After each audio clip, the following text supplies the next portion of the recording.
মাথার উপরে তুলোর মতো মেঘ, সীমান্তের দিকে ক্যানভাসে আঁকা ছবির মতো সবুজ পাহাড়, নিচে পানি পাথরের সংমিশ্রণ। পাহাড়ের বুক চিরে বয়ে চলেছে ঠান্ডা পানির স্রোত, সে পানিতে দাপিয়ে বেড়াচ্ছে শিশু থেকে বয়োজ্যেষ্ঠরা। প্রাকৃতিক সৌন্দর্যে ভরপুর সিলেটের কোম্পানিগঞ্জের পর্যটন কেন্দ্র সাদা পাথরে গেলে দেখা মেলে এমন দৃশ্য। তাই তো জল, পাথর আর বন সৌন্দর্যের টানে এখানে ছুটে আসতেন শত শত ভ্রমণপ্রেমী। কিন্তু এখন দৃশ্যপট পাল্টে গেছে। নদীর তলদেশে বড় বড় গর্ত, ঘোলা পানি আর পাথর শূন্য মরুভূমি যেন এখানে নতুন বাস্তবতা। এখানে চোখ পড়েছে শকুনের, একদল প্রকৃতি বিরোধী, সৌন্দর্য বিরোধী এবং লোভী জনগোষ্ঠীর। তাদের নজিরবিহীন লুটপাটে এই সাদা পাথর পর্যটন কেন্দ্র পরিণত হয়েছে বিরান ভূমিতে। এখন সেখানে শুধুই হাহাকার, শুধুই মরুভূমি। গত বছর 5 আগস্টের পর থেকে এখানে লুটপাট শুরু হয়েছে, কিন্তু সম্প্রতি এই লুটপাটের পরিমাণ এমন পরিমাণে বেড়েছে যে অল্প কিছুদিনের মধ্যে পুরো সাদা পাথর এলাকা পাথর শূন্য করে ফেলা হয়েছে।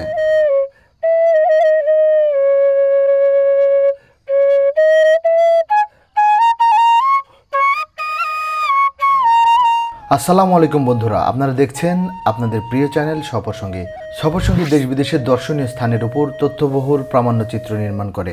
আজকের প্রামাণ্যচিত্রটি সৌন্দর্যের নীলাভূমি থেকে মরুভূমিতে পরিণত হওয়া সিলেটের সেই অপরূপ সাদা পাথর নিয়ে নির্মিত। আজকে যখন এই ভিডিওটি এডিট করছি তখন ভারাক্রান্ত মনে বলছি, আজকে দেখাবো সাদা পাথর তার অপরূপ সৌন্দর্য হারিয়ে কিভাবে বিমর্ষ, বিবর্ণ আর মরুভূমিতে পরিণত হয়েছে। সাথে জানাবো কিভাবে আসবেন, কোথায় থাকবেন, কোথায় খাবেন। এই ভিডিওটি সম্পূর্ণ দেখলে আপনি বুঝতে পারবেন একটা প্রাকৃতিক অপরূপ সৌন্দর্য কিভাবে বিলীন হয়ে মরুভূমিতে পরিণত হয়। আর এরকম তথ্যবহুল ভিডিও দেখার জন্য অবশ্যই চ্যানেলটি সাবস্ক্রাইব করবেন।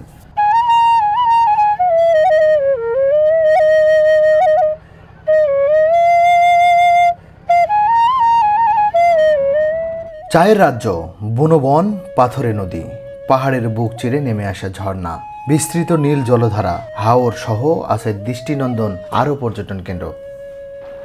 এর মধ্যে অনেকের প্রিয় ভোলাগঞ্জের সাদা পাথর।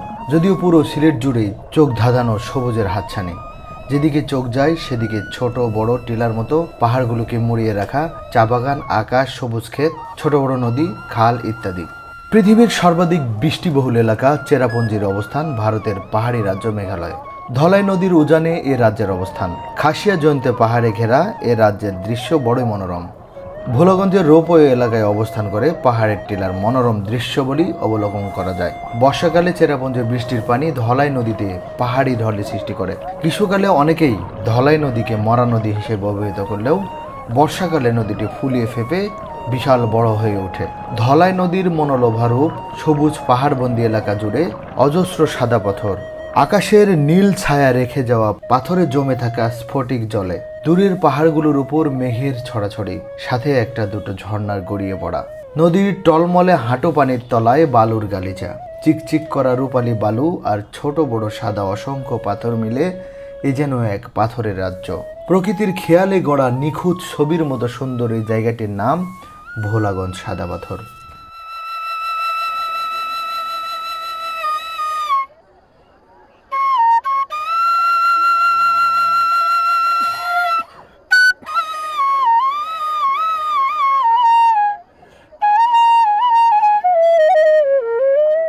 রাজধানী থেকে সড়ক, রেল, আকাশপথে আসা যায় সিলেটে। হানিফ, শ্যামলী, গ্রিন লাইন ইত্যাদি পরিবহন বাস ঢাকা থেকে সিলেট যাওয়া আসা করে। এছাড়া কমলাপুর রেল স্টেশন থেকে বেশ কিছু ট্রেন সিলেটে আসে। সিলেট শহর থেকে ভোলাগঞ্জ সাদা পাথর যেতে প্রথমে আসতে হবে অম্বরখানা। অম্বরখানা থেকে দোতলা বিআরটিসি বাস অথবা সাদা পাথর নামের বাসে করে সাদা পাথরকে আলিঙ্গন করার উদ্দেশ্যে যাত্রা শুরু করতে পারেন। ভাড়া পড়বে 60 থেকে 70 টাকা। ঘণ্টাখানেকের মধ্যেই ধলাইয়ের উৎসব মুখে সাদা পাথরে নামিয়ে দেবে। কেউ চাইলে রিজার্ভ সিএনজি বা অটোরিকশা নিয়ে যেতে পারেন, সেক্ষেত্রে খরচ একটু বেশি পড়বে। সকালে রওনা দিলে দেখবেন হাস্যোজ্জ্বল রোদ আপনাকে স্বাগত জানাচ্ছে। বাস ছাড়ার সাথে সাথে স্নিগ্ধ কোমল বাতাস আপনাকে আরামদায়ক একটা পরিবেশ সৃষ্টি করে দেবে। মসৃণ সড়কপথ, মাঝে মাঝে ধুলোর ঝাপটা আপনাকে অস্বস্তিতে ফেলতে পারে। সিলেট সদর পার হয়ে কোম্পানিগঞ্জ উপজেলায় ঢুকলেই দেখা পড়ে পথের দুধারে পাথরের স্তূপ, কোথাও কোথাও মেশিনে পাথর ভাঙার শব্দ। এ পাথরের উৎস ধলাই নদ। ভারতের খাসিয়া জয়ন্তা পাহাড় থেকে প্রচুর পরিমাণে পাথর ঝর্ণার পানিতে নেমে আসে। ভোলাগঞ্জ বাজার পেরিয়ে 1 কিলোমিটারের ভেতরেই সাদা পাথরের যাওয়ার ঘাট। ঘাটে নামলেই মনোরম দৃশ্য আপনার চোখ জুড়িয়ে দিবে। দৃষ্টিনন্দন এই দৃশ্য ক্যামেরাবন্দি করতে মন চাইবে। যদিও সামনে রয়েছে অপার সৌন্দর্যের এক নীলাভূমি। ঘাটের মুখে ছোট বড় কিছু দোকান রয়েছে, সেগুলো থেকে হালকা নাস্তা করে ফেলতে পারবেন। ভ্রমণ প্রেমীদের জন্য পণ্যের পসরা নিয়ে বসে আছে দোকানিরা, সেখান থেকেও ফিরে যাওয়ার সময় কিছু উপহার কিনে নিয়ে যেতে পারেন। ধলাই নদীর তীরে সারি সারি নৌকা বসানো। এখানে ভাড়া 900 থেকে 1000 টাকা। নৌকাগুলিতে উঠা যায় 8 থেকে 10 জন। তবে নৌকা একজন গেলেও যদি ভাড়া নেন, ভাড়া সেম।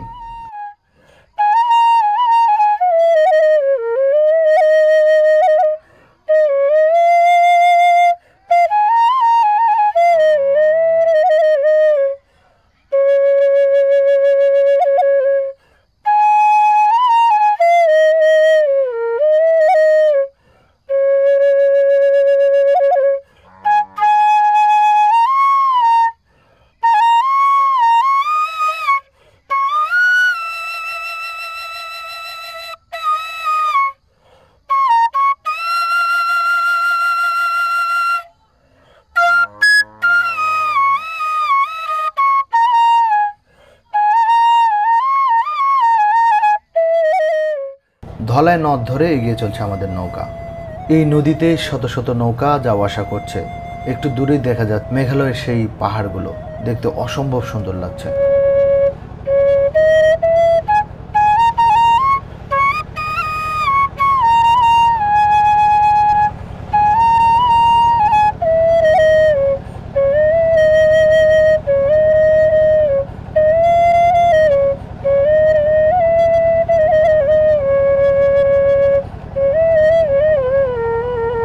নৌকা থেকে নেমে কিছু পথ পায়ে হেঁটে যেতে হবে। তপ্ত রোদে পোড়া বালুপথ শেষ করে চোখে পড়বে পাথর রাজ্য। পাথর বিছানো, বিছানার উপর দিয়ে ধেয়ে যাচ্ছে ঝর্ণার পানি। দুদিকে পাথর, মাঝখান দিয়ে বয়ে যাচ্ছে স্বচ্ছ জলধারা। শীতল জলধারায় পা দিলেই মিলবে প্রশান্তি। আর এই পানিতে দাপিয়ে বেড়াচ্ছেন নানা বয়সের পর্যটকরা। ঘন্টার পর ঘন্টা চলে আমাদের এই জলে জল খেলাখেলি। এই ঠান্ডা জল আমাদের মন এবং প্রাণকে শান্ত করে ফেলে। জলধারা পার হয়ে পাহাড়ের রাজ্য ও কাশফুলের দোলা। পাথরের উপর পা রেখে ধেয়ে আসা হাঁটু পানির জলধারা পার হওয়া কম কষ্টসাধ্য না। এই পাথরগুলো খুব পিচ্ছিল, তাই সাবধানে পা দিতে হবে। এই পাথরের উপরে পড়লে বিশাল একটি দুর্ঘটনার শিকার হওয়ার সম্ভাবনা রয়েছে।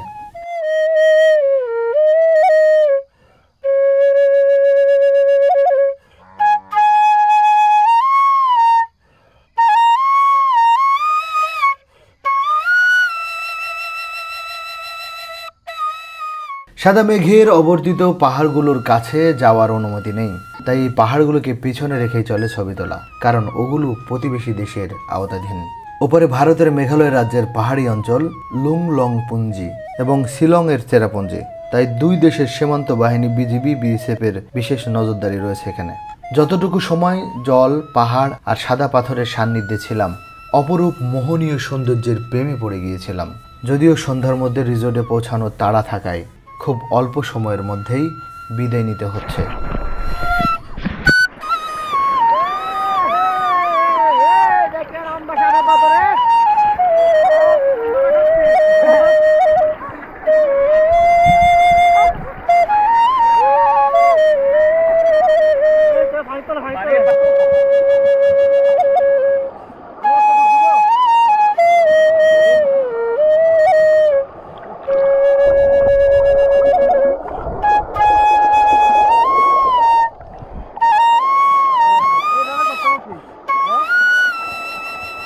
কিন্তু বিদায় নিচ্ছি, হয়তো আর কোনোদিন সাদা পাথরে আসা হবে না। আমার জীবনে এক একটি পর্যটন স্পটে অনেকবার করে গিয়েছি, কিন্তু দুঃখ ভারাক্রান্ত হৃদয় নিয়ে আজকে বলতে হচ্ছে, হয়তো সাদা পাথরে আর কোনোদিন আসা হবে না। হয়তো এই সাদা পাথরের নাম কোনো পর্যটন স্পটের তালিকায় থাকবেই না। আজকে ধ্বংস হয়ে গেছে এই সাদা পাথর। অর্থলোভীদের গ্রাসে পড়ে লুটপাতের শিকার হয়েছে এই সাদা পাথর। এই সাদা পাথরের সৌন্দর্য বিলীন হয়ে গেছে মরুভূমি। এই সাদা পাথরে আগে আসলে যে প্রশান্তিটা পাওয়া যেত, ঠিক তেমনি এখন আসলে তার সে বিরূপ প্রতিক্রিয়া পাওয়া যাবে। গত বছরের 5 আগস্ট রাজনৈতিক পরিবর্তনের পর থেকেই চলছে এই সাদা পাথর লাগামহীন লুটপাট। প্রকাশ্যে প্রশাসনের সামনেই লুটে নেওয়া হয় সাদা পাথরের পাথর। এরপর প্রশাসন ও সেনাবাহিনীর তৎপরতায় কিছুদিন বন্ধ ছিল লুটপাট। তবে গত মাসের শেষ দিকে লুটপাট আরও বেড়ে যায়। এ সময় মেঘালয়ের পাহাড় থেকে ঢলের সাথে বিপুল পরিমাণ পাথর নেমে আসে। এরপর থেকে হাজারো শ্রমিক নিয়ে প্রতিদিন চলে লুটপাট। প্রতিদিন শত শত নৌকা নিয়ে লুটের পাথর নিয়ে যাওয়া হয়। প্রভাবশালী একটি চক্র দিনের আলোয় কিংবা গভীর রাতে শত শত নৌকায় পাথর তুলছে। এই চক্রের সঙ্গে জড়িতদের প্রভাব এতটাই বেশি যে সাধারণ মানুষ মুখ খুলতে সাহস পান না। কয়েক মাসের অব্যাহত লুটপাটে পাথরের স্তূপ উধাও আর নদীর স্বচ্ছতা হারিয়ে গেছে। সাদা পাথরের পর্যটনের আর কিছুই নেই। সাদা পাথর একটি যুদ্ধ বিধ্বস্ত ধ্বংসপ্রাপ্ত কোনো এক নগরী। এখানে নেই কোনো প্রাণের আবেগ, নেই কোনো সৌন্দর্য, নেই কোনো প্রকৃতি, রয়েছে শুধু হতাশা। পৃথিবীতে যে পর্যটন নির্ভর দেশগুলো রয়েছে তারা তাদের পর্যটন স্পটগুলোকে দিন দিন আরও প্রাকৃতিক এবং কৃত্রিমভাবে আকর্ষণীয় করে তোলার চেষ্টা করে, যাতে দেশি বিদেশি পর্যটকরা আকৃষ্ট হয়। কিন্তু আমাদের দেশে চলে উল্টো চিত্র। যে যার মতো পারে পর্যটন স্পটটাকে ব্যবহার করে। অনেক ছিনতাইকারী, অনেক চোরের আড্ডা কিন্তু পর্যটন কেন্দ্রগুলোতে। অন্যান্য দেশের পর্যটন কেন্দ্রগুলোকে ছিনতাই এবং চোরের আওতা থেকে মুক্ত রাখে, প্রশাসন স্ট্রং থাকে, যেন পর্যটকরা অবলীলায় ঘুরে বেড়াতে পারে। কিন্তু আমাদের দেশে পর্যটন স্পটগুলোই ছিনতাইয়ের বড় বড় স্থান, যার কারণে পর্যটকরা সবসময় আতঙ্কে থাকে, ফলে পর্যটন স্পটগুলো অ্যাভয়েড করার চেষ্টা করে। আজকে হাত দেওয়া হয়েছে বাংলাদেশের একদম কলিজার ভিতরে। সিলেট বাংলাদেশের প্রাকৃতিক সৌন্দর্যের এক লীলাভূমি। সিলেটকে অপরূপ করেছে এই সাদা পাথর। আজকে এই সাদা পাথর ধ্বংস করে দেওয়া হয়েছে। হয়তো এরপরে জাফলং, বিছানাকান্দি এই ধরনের যে পাথর কোয়ারিগুলো রয়েছে সেগুলোকে ধ্বংস করে দেওয়া হবে। আজকে সিলেট ধ্বংসের পথে। হয়তো আজ থেকে 5 বছর পরে মানুষ ভুলে যাবে যে প্রাকৃতিক সৌন্দর্যের এক লীলাভূমি ছিল সিলেট। আশা করব প্রশাসন এ ব্যাপারে হস্তক্ষেপ করবে, ফিরিয়ে দিবে আমাদের প্রকৃতি, ফিরিয়ে দিবে আমাদের সেই আবেগ, ফিরিয়ে দিবে আমাদের সাদা পাথর, যেখানে আবারও শিশু থেকে বয়োজ্যেষ্ঠদের কলকাকলিতে ভরে উঠবে এই প্রকৃতি। এই কামনায় দুঃখ ভারাক্রান্ত মন নিয়ে শেষ করছি আজকের এই প্রামাণ্যচিত্র। আল্লাহ হাফেজ।